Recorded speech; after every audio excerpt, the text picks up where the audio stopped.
আগামী 6 এপ্রিল বিজেপির প্রতিষ্ঠা দিবস উপলক্ষে বুধবার দক্ষিণ ত্রিপুরা জেলা কমিটির উদ্যোগে বিলোনিয়ার প্রস্তুতি সভা অনুষ্ঠিত হয়। সভায় উপস্থিত ছিলেন বিজেপির প্রদেশ সহ সভানেত্রী পাপিয়া দত্ত,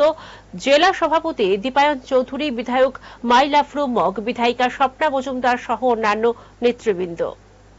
6 এপ্রিল ভারতীয় জনতা পার্টির প্রতিষ্ঠা দিবস। এই প্রতিষ্ঠা দিবসকে কেন্দ্র করে এবং আগামী দিন বেশ কিছু কর্মসূচিকে সামনে রেখে আজ দক্ষিণ তিলাক জেলার উদ্যোগে একটি বিশেষ সাংগঠনিক বৈঠক আমাদের এই জেলা কার্যালয়ে অনুষ্ঠিত হয় এবং এই জেলা বৈঠকে বিশেষভাবে যিনি সভাপতিত্ব করেছেন আমাদের মাননীয় জেলা সভাপতি দীপায়ন চৌধুরী মহোদয়, আমাদের দুজন বিধায়ক আছেন এই জেলা থেকে, মাননীয় স্বপ্না মজুমদার মহোদয় এবং মাইল আফরু মহোদয়, ওনারা উপস্থিত ছিলেন। আমাদের জেলা সভাপতি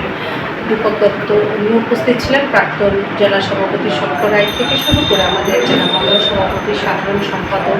আমাদের জেলা মোর্চার 67 মোর্চা জেলা সভাপতি, সভানেত্রী, সাধারণ সম্পাদক, বিভিন্ন প্রশাসনিক জায়গায় যারা আছেন, আমাদের চেয়ারম্যান ওনারা উপস্থিত ছিলেন, প্রাক্তন মন্ডল সভাপতি